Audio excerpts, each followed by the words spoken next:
नमस्कार, बहुत स्वागत है आप सभी का। आप देख रहे हैं न्यूज 18। मैं हूं आपके साथ पूजा सचदेवा।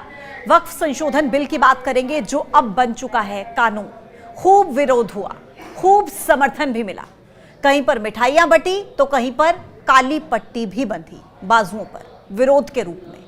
लेकिन इस बीच कहा यह जा रहा था कि कहीं पर भी बहुत ज्यादा विरोध की तस्वीरें सामने नहीं आई, मतलब कि हिंसात्मक विरोध की। शांतिपूर्ण तरीके से ही प्रदर्शन किया गया। लेकिन अब ऐसा नहीं कहा जा सकता। क्यों? क्योंकि देश में एक राज्य ऐसा है जहां पर वक्फ कानून का विरोध हुआ, और वो भी ऐसा वैसा कोई विरोध नहीं, बल्कि हिंसात्मक विरोध। वो राज्य कौन सा है? वो राज्य है पश्चिम बंगाल। आगजनी, पत्थरबाजी और हिंसा, शांतिपूर्ण प्रदर्शन को हिंसक प्रदर्शन में बदल दिया गया। पश्चिम बंगाल के मुस्लिम बहुल मुर्शिदाबाद जिले में मंगलवार यानी कि 8 अप्रैल को वक्फ कानून के विरोध में हिंसात्मक प्रदर्शन की तस्वीरें सामने आई। इस दौरान पुलिस पर पथराव कर दिया गया, उनके वाहनों में आग लगा दी गई। कई जगहों पर तो खूब आगजनी हुई है। नौबत यह आ गई कि इंटरनेट सेवा बंद कर दी गई ताकि शांति व्यवस्था बनाए, उसको कायम कर पाए। कुछ प्रदर्शनकारियों ने संविधान नहीं मानेंगे ऐसे नारे तक लगा दिए। देखिए, मुर्शिदाबाद जो कि मुस्लिम बहुल इलाका है, 65% से ज्यादा मुस्लिम उस इलाके में रहते हैं। ममता बनर्जी का राज्य है पश्चिम बंगाल, और ममता बनर्जी की पार्टी ने खुलकर इस बिल का विरोध किया। सदन हो या सड़क हो, खुलकर उनकी पार्टी ने इसका विरोध किया। ये कहा कि हम इस बिल के विरोध में हैं। अब सवाल है कि आखिर वक्फ कानून पर ये बंगाल में ही बवाल क्यों मचा है? आखिर मुस्लिम बहुल मुर्शिदाबाद में ये हिंसा भड़की तो भड़की कैसे? सबसे पहले तो आप एक बात जान लीजिए कि ये हिंसा मुर्शिदाबाद जिले के जंगीपुर इलाके में हुई है। वो इलाका जो कि मुस्लिम बहुल इलाका है। यह घटना जंगीपुर इलाके में उस वक्त हुई जब दोपहर में बड़ी संख्या में लोग इस कानून को वापस लेने की मांग को लेकर इकट्ठा हुए थे। वो सभी वहां पर प्रदर्शन कर रहे थे। फिर अचानक से प्रदर्शनकारियों ने इलाके में तैनात पुलिस पर पथराव शुरू कर दिया। कुछ पुलिस की गाड़ियां तक तोड़ दी गई, उनमें आग लगा दी गई, और फिर देखते ही देखते ये मामला बिगड़ गया। पुलिस ने लाठीचार्ज किया, आंसू गैस के गोले दागे। इसके बाद तो प्रदर्शनकारियों ने जमकर बवाल काटा। उन्होंने पुलिस की गाड़ियों में आग लगा दी, जमकर तोड़फोड़ की, और देखते ही देखते पूरे इलाके में तनाव फैल गया। प्रशासन ने रघुनाथगंज पुलिस स्टेशन और सुदी पुलिस स्टेशन के पूरे क्षेत्र में धारा 144, जो कि नए कानून की धारा है 163, वो लागू कर दी। इतना ही नहीं, इलाके में इंटरनेट सेवा को बंद रखने के निर्देश दे दिए गए ताकि कोई अफवाह ना फैले, पैनिक सिचुएशन क्रिएट ना हो। कुल मिलाकर हालात बहुत तनावपूर्ण रहे। जानकारी यह मिल रही है कि ये जो हिंसा मुर्शिदाबाद में भड़की है, वो जंगीपुर के पीडब्ल्यूडी ग्राउंड में जो भाषण दिया गया था कुछ संगठन के नेताओं की तरफ से, उनकी वजह से भड़की है। जिसकी वजह से वहां पर मौजूद थी जो भीड़, वो अचानक से गुस्से में आ गई, उग्र हो गई। हालांकि मुर्शिदाबाद पुलिस इसकी भी जांच कर रही है। लेकिन यह कहा जा रहा है कि इस भाषण में बीजेपी, आरएसएस, मोदी के खिलाफ भड़काऊ बातें कही गई। मंच से कहा गया कि हमसे बाबरी मस्जिद छीन ली गई, मुसलमानों पर अत्याचार हुआ, अत्याचार कर रहे हैं, हमने कुछ नहीं कहा, लेकिन अब और नहीं, मोदी सरकार ने यह भूल की है। मुर्शिदाबाद के जंगीपुर के बाद सुती में भी वक्फ बिल के खिलाफ, कानून के खिलाफ प्रदर्शन हुआ। पश्चिम बंगाल में इस हिंसक विरोध प्रदर्शन के बीच ये बहुत महत्वपूर्ण है कि मुख्यमंत्री ममता बनर्जी सामने आती हैं और वो मंच से कहती हैं कि वो मुसलमानों की संपत्तियों की सुरक्षा को सुनिश्चित करेंगी।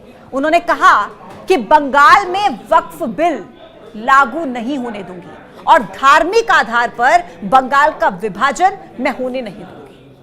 ममता बनर्जी ने यह भी कहा कि कुछ लोग मुझसे पूछते हैं कि मैं सभी धर्मों के स्थानों पर क्यों जाती हूं, मैं अपने पूरे जीवन काल में वहां जाती रहूंगी, आप चाहे मुझे गोली मार दो। आप मुझे एकता से अलग नहीं कर सकते। बंगाल में विभाजन नहीं होगा, जियो और जीने दो। ये शब्द हैं पश्चिम बंगाल की मुख्यमंत्री ममता बनर्जी। देखिए, झारखंड सरकार के मंत्री भी ये बयान दे चुके हैं कि झारखंड में इस बिल को लागू नहीं होने दिया जाएगा।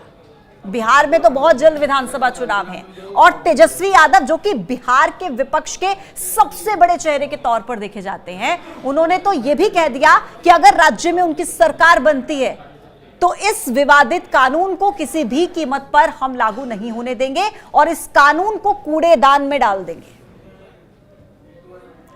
अब एक सवाल है, संसद से पास कानून और केंद्र सरकार के निर्देशों को नकारने की घोषणा ये भले ही राज्यों की सरकारें करती रहें राजनीतिक लाभ के लिए या किस भी रीजन से, लेकिन राज्य की सरकारें केंद्र के बनाए कानून और उनके निर्देशों का पालन करने से रोक नहीं सकती।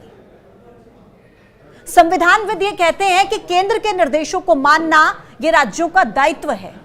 केंद्र के किसी भी कानून को ना मानना मतलब है संविधान का फेल होना, और माना जाता है और इसके फेल होने पर क्या कार्रवाई हो सकती है यह संविधान में बहुत साफ तौर से दिया गया है। अनुच्छेद 256 यह कहता है कि राज्य सरकारों का यह दायित्व बनता है कि वो संसद के द्वारा पारित किया गया कानून लागू करेंगे। ऐसे में अगर देखा जाए तो राज्य सरकारों के पास नानुकुर करने का कोई ऑप्शन, कोई विकल्प है ही नहीं। उनको संसद की तरफ से दिए गए, पारित किए गए कानून को अपने यहां पर लागू करना ही पड़ेगा। जहां तक राज्यों की शिकायतों का सवाल है तो वो इसको लेकर सुप्रीम कोर्ट जा सकते हैं, उनका रुख कर सकते हैं।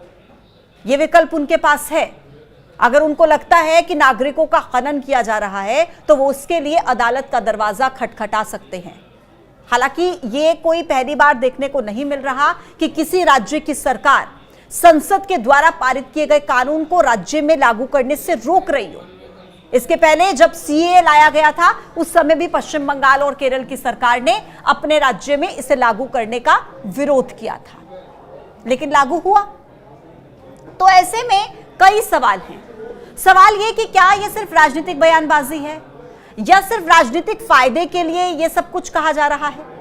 देखिए, प्रदर्शन करना, प्रोटेस्ट करना ये अधिकार है, सबका अधिकार है, लेकिन शांतिपूर्ण तरीके से, बिना किसी हिंसा के, बिना कोई उपद्रव मचाए।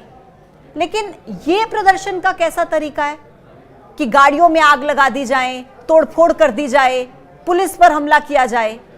संविधान नहीं मानेंगे, ये नारे लगाना कितना ठीक है? मतलब संविधान नहीं मानेंगे तो क्या मानेंगे? देश तो संविधान के हिसाब से ही चलता है। सवाल कई हैं। सवाल यह भी है कि विरोध का मंच तो सरकार ने दे दिया, लेकिन अमन चैन की गारंटी क्यों नहीं दी? ये कौन देगा? वक्फ के बहाने हिंसा की साजिश से क्या पुलिस अनजान थी? अगर हां, तो यह फेल्योर किसका था? क्यों आखिर बंगाल में ही इस तरीके की हिंसा भड़की? क्यों सरकार इस स्थिति को कंट्रोल नहीं कर पाई? सवाल यह भी है कि संविधान की बात करने वाली ममता दीदी संसद से पास कानून को क्यों नहीं मानेंगी? ये बड़े सवाल है और इन्हीं सवालों के साथ आपको छोड़कर जा रही हूं। आप क्या सोचते हैं इस विषय में जरूर बताइएगा कमेंट बॉक्स में। आज के लिए इतना ही, कल फिर होगी मुलाकात एक नए मुद्दे के साथ। मुझे दीजिए इजाजत, नमस्कार।